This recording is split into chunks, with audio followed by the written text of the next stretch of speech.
हमारे युग का, या यूं कहें कि इतिहास का सबसे बड़ा युद्ध, महाभारत।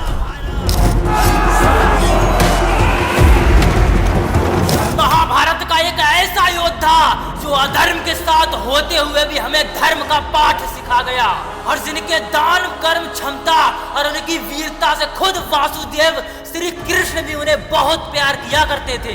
कभी सुना है एक ऐसे योद्धा का नाम जिसने अपनी पहचान के लिए पूरी जिंदगी लड़ाई की हो? एक ऐसा दानवीर जिसने दूसरों के लिए अपनी जान की हिफाजत तक दांव पर लगा दी हो। यही कहानी है कर्ण की। कर्ण एक नाम जो वीरता, दानशीलता और संघर्ष का प्रतीक है। महाभारत का यह महान योद्धा सिर्फ एक पात्र नहीं था, बल्कि एक प्रेरणा का स्रोत था। एक बार मैं तुम्हें अपनी बताऊं ना, एक बार जब मुझे बहुत बुरा लग रहा था, बिल्कुल अच्छा नहीं लग रहा था, मैं पूरी तरह से दुखी था, किसी को कॉल करके अपना दर्द बता सकूं ऐसा कोई दोस्त भी नहीं था, और ना ही कोई जीएफ जिससे अपना दर्द सुना सकूं। ऐसे में मैं हमेशा महाभारत के कर्ण के जीवन के बारे में सोचता हूं। अरे दुनिया में उससे ज्यादा दर्द या दुख सहा है किसी ने? जिस उम्र में उसे माँ की गोद में लिपट कर दूध पीना चाहिए, उस उम्र में गंगा में दहा दिया उसे। कर्ण जिसे समाज ने हर कदम पर लधाड़ा, जिसे सूत पुत्र कहकर तिरस्कृत किया गया, लेकिन क्या कर्ण डरा था? नहीं, उसने अपने संघर्ष को अपनी ताकत बनाया। उसकी जीवन की लकीर उसी जगह खींची गई थी जहां दुनिया उसे कुचलने आई थी।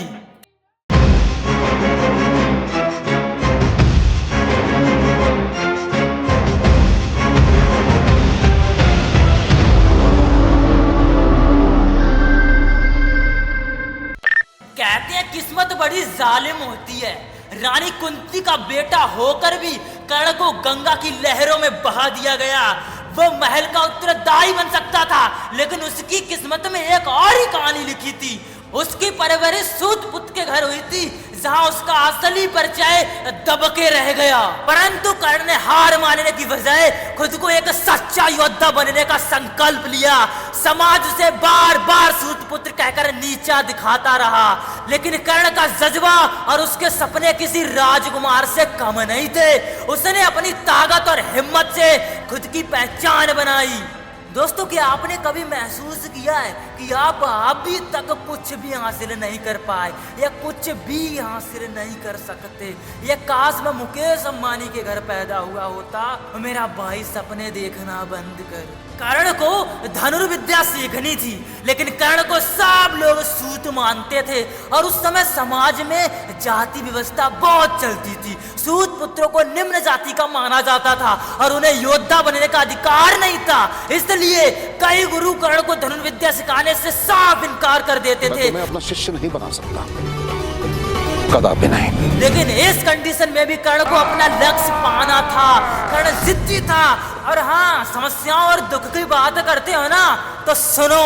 हाँ, ये सच है कि कर्ण ने अपने गुरु परशुराम को धोखा देकर धनुर्विद्या सीखी थी। उन्होंने अपनी पहचान एक सूत पुत्र को छुपाकर और परशुराम का विश्वास और शिक्षा प्राप्त करने के लिए खुद को ब्राह्मण बता दिया।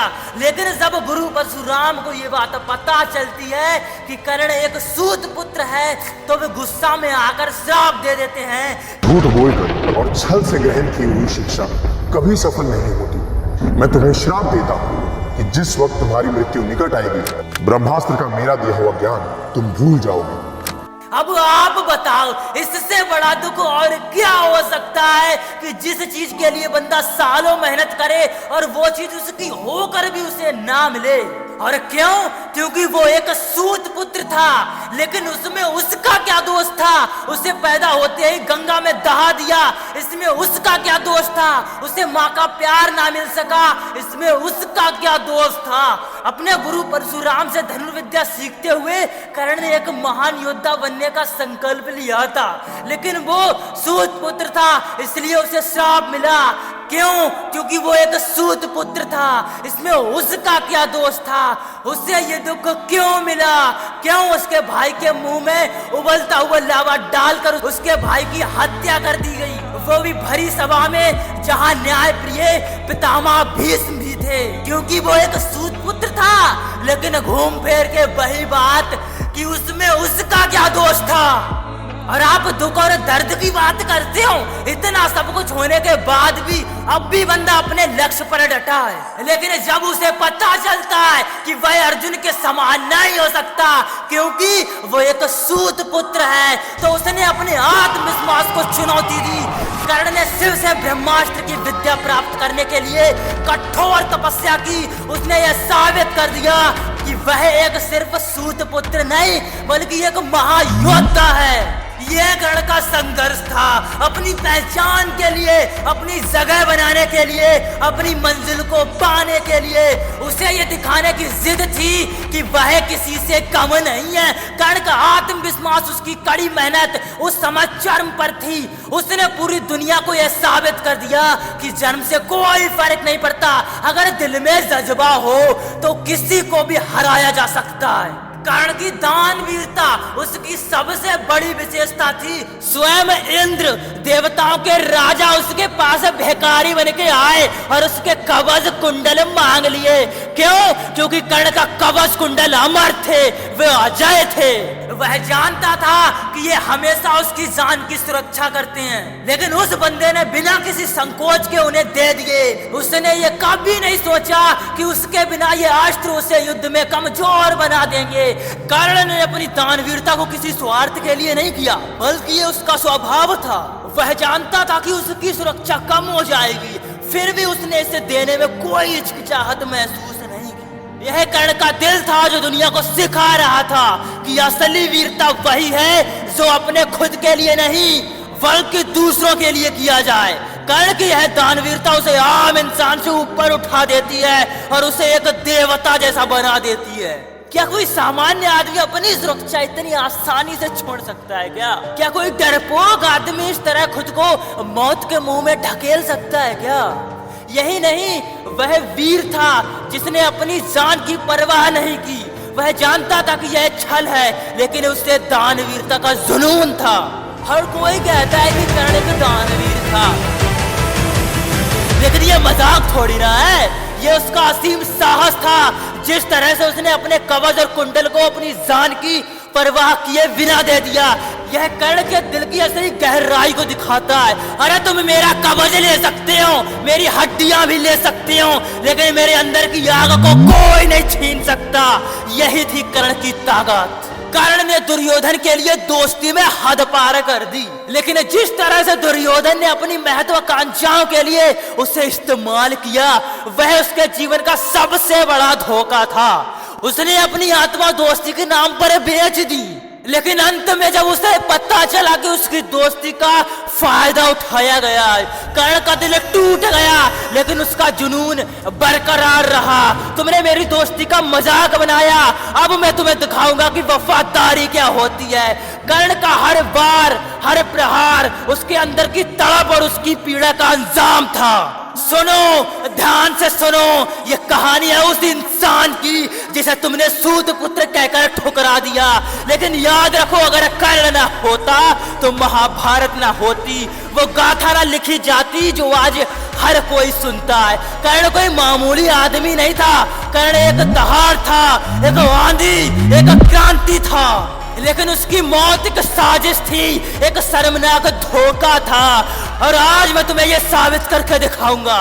कर्ण जिसने समाज की सोच को ठुकराया, कर्ण वो था जिसने अपनी पहचान खुद बनाई। अर्जुन, भीम, नकुल, सहदेव, अरे ये तो राजघराने के थे जिनके लिए रास्ता पहले से ही सजाए गए थे।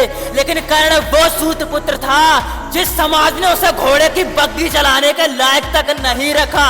उस कर्ण ने खुद को अंगराज बना दिया। कर्ण ने यह साबित कर दिया कि जन्म तुम्हारी पहचान तय नहीं करता, तुम्हारा कर्म तय करता है। लेकिन इस समाज ने उसे कभी नहीं अपनाया, वो हमेशा पराया बना रहा, और वही सबसे बड़ा अन्याय था।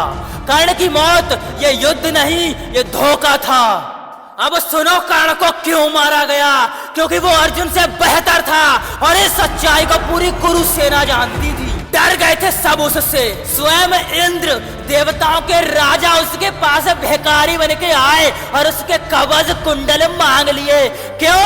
क्योंकि कर्ण का कवच कुंडल अमर थे, वे अजय थे। गुरु परशुराम जिन्होंने उन्हें शिक्षा दी थी, उन्होंने भी उन्हें श्राप दे दिया। क्यों? क्योंकि कर्ण ने अपनी पहचान छिपाई थी। और जब कर्ण ने युद्ध भूमि में अपने दम पर हर योद्धा को धूल चटा दी थी, तो क्या किया गया? उसकी रथ का पहिया कीचड़ में फंसा दिया गया और अर्जुन ने धोखे से तीर मारकर उसे मार डाला। अगर कृष्ण अर्जुन के साथ ना होते तो अर्जुन का नाम इतिहास से मिट जाता।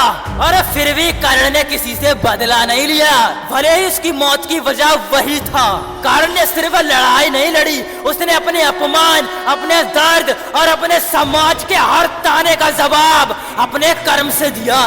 वो असली नायक था, वो धर्मराज था और वो भी इंसान था जो सिर्फ मर्यादा के लिए जिया। अगर तुम सोचते हो कि कर्ण हार गया तो सुनो, कर्ण ने ये साबित कर दिया कि हारना और झुकना दो अलग बातें हैं। वो मरा लेकिन झुका नहीं, वो हार गया लेकिन उसका नाम अमर हो गया। अर्जुन विजेता बना, लेकिन याद करो कर्ण का सम्मान आज भी उससे बड़ा है। अगर हालात तुम्हारे खिलाफ हैं तो खड़े रहो।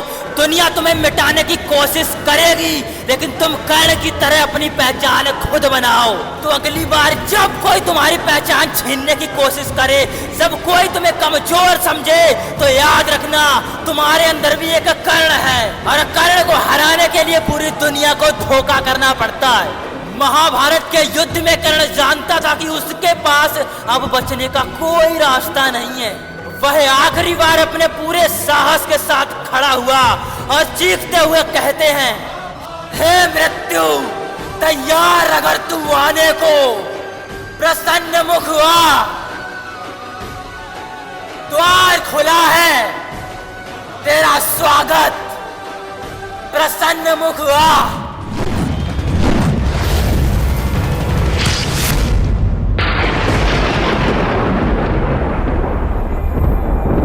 उनकी मौत भी एक शौर्य की कहानी है, जहां उसने हर ताने, हर दर्द को अपनी आखिरी श्वास तक जिया।